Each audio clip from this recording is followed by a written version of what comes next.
హైదరాబాద్లోని కోటిలో ఉన్న మహిళా యూనివర్సిటీ పేరును వీరనారి చాకలి ఐలమ్మ యూనివర్సిటీగా మార్చాలని కేబినెట్ నిర్ణయించడం జరిగింది.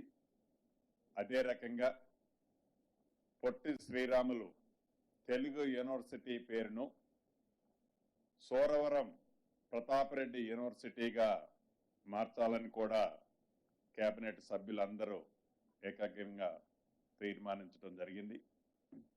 కొత్తగా రాష్ట్రంలో ఏర్పాటు చేసిన Indian institute of handloom technology పేరును Konda Laxman Bapuji institute of handloom టెక్నాలజీగా మార్చాలని కూడా నిర్ణయం తీసుకోవటం జరిగింది. ఈ ఏడాది మొదటి సంవత్సరం 60 మంది విద్యార్థులతో ఈ ఇన్స్టిట్యూషన్ స్టార్ట్ చేయటం కూడా జరిగిందని చెప్పడానికి సంతోషిస్తున్నాం. అదే రకంగా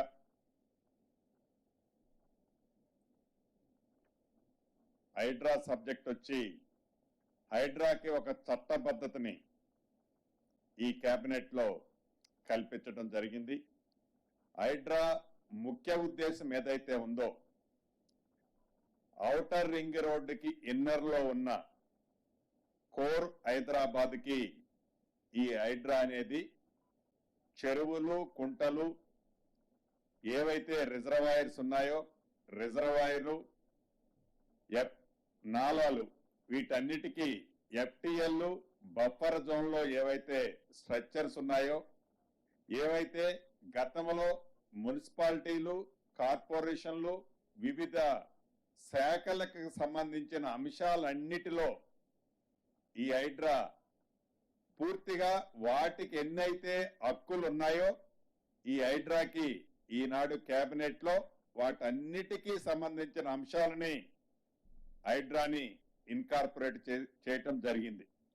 దీంట్లో ప్రధానంగా ఈ కోర్ అర్బన్ రీజన్ ఏదైతే ఉందో ఓఆర్ఆర్ కి ఇన్నర్ సైడ్ ఉన్న దాంట్లో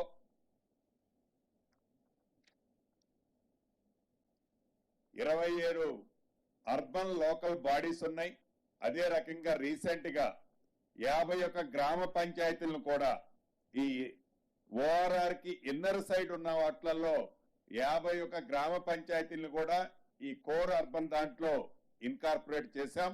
వీటన్నిటికీ ఈ హైడ్రా అన్ని శాఖల్లో ఏ శాఖలకి ఎన్ని పూర్తి స్వేచ్ఛలు ఉన్నాయో ఈ హైడ్రాకు కూడా అదే రకమైన స్వేచ్ఛ ఉండే విధంగా నియమ నిబంధనల్ని సడలించడం జరిగింది.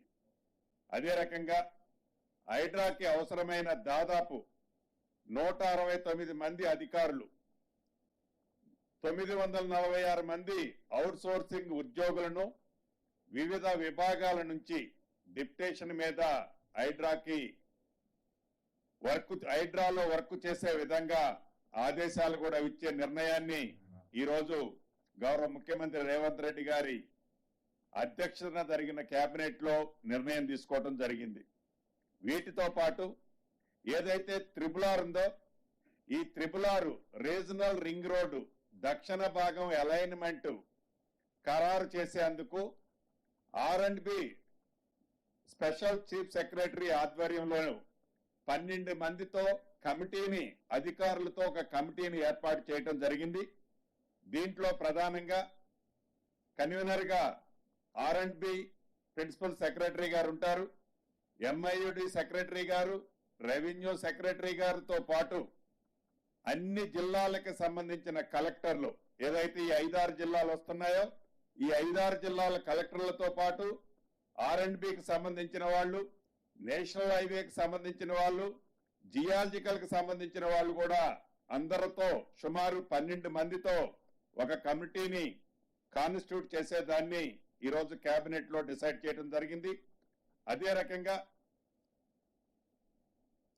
ప్రస్తుతం అమల్లో ఉన్న పోలీస్ ఆరోగ్య భద్రత స్కీమ్ని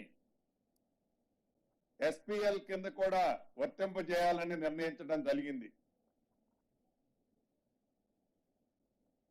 తెలంగాణ ట్రేడ్ ప్రమోషన్ కార్పొరేషన్ ఆధ్వర్యంలోని మొనారాబాద్ మండలంలో మల్టీ మోడల్ లాజిస్టిక్ పార్కుకి సుమారు 72 ఎకరాల భూమిని కూడా రెవెన్యూ శాఖ నుండి ఆ డిపార్ట్మెంట్ కి బదిలీ చేసే అంశాన్ని కూడా కేబినెట్ ఆమోదించడం జరిగింది. దీంతో పాటు ఖమ్మం జిల్లా ఎర్రుపాలెం మండలంలో ఇండస్ట్రియల్ పార్క్ ఏర్పాటుకి 58 ఎకరాల భూమిని రెవెన్యూ శాఖ నుంచి ఇండస్ట్రియల్ శాఖకు కూడా ట్రాన్స్ఫర్ చేయడం జరిగింది. ములుగు జిల్లాలోని ఏటూరు నాగారంలో ఫైర్ స్టేషన్ కి సంబంధించిన 34 మంది సిబ్బందిని శాంక్షన్ చేయడం జరిగింది. రాష్ట్రంలో కొత్తగా అనుమతి పొందిన 8 మెడికల్ కాలేజీలకు సంబంధించిన టీచింగ్, నాన్ టీచింగ్ కు సంబంధించిన స్టాఫ్ సుమారు 3000 పైచిలకు పోస్టులకి శాంక్షన్ ఇస్తూ అతి కొద్ది రోజుల్లో నోటిఫికేషన్ కూడా పిలవాలని కేబినెట్ ఈ రోజు తీర్మానం చేయడం జరిగింది. వీటితో పాటు కోస్గిలి ఇంజనీరింగ్ కాలేజీని, అకీంపేటలో ఒక జూనియర్ కాలేజీని కూడా శాంక్షన్ చేయడం జరిగింది. వీటన్నిటితో పాటు గౌరవ మంత్రివర్యులు ఉత్తమ్ కుమార్ రెడ్డి గారి శాఖకు సంబంధించిన ఎస్ఎల్బి ప్రముఖ కొరియోగ్రాఫర్ జానిమా, అదే రకంగా రాష్ట్ర ప్రభుత్వం ప్రతిష్టాత్మకంగా ఏదైతే 500 రూపాయలు సన్న రైస్ మీద క్వింటాలకి సబ్సిడీ ఇస్తాము అని చెప్పిందో ఈ రెండు సంబంధించిన అంశాలు కూడా నిర్ణయం తీసుకున్నాం. దానికి సంబంధించింది గౌరవ ఉత్తమ్ కుమార్ రెడ్డి గారిని మాట్లాడవలసిందిగా కోరుతూ ఇప్పుడు ఉత్తమ్ కుమార్ రెడ్డి గారు మాట్లాడతారు.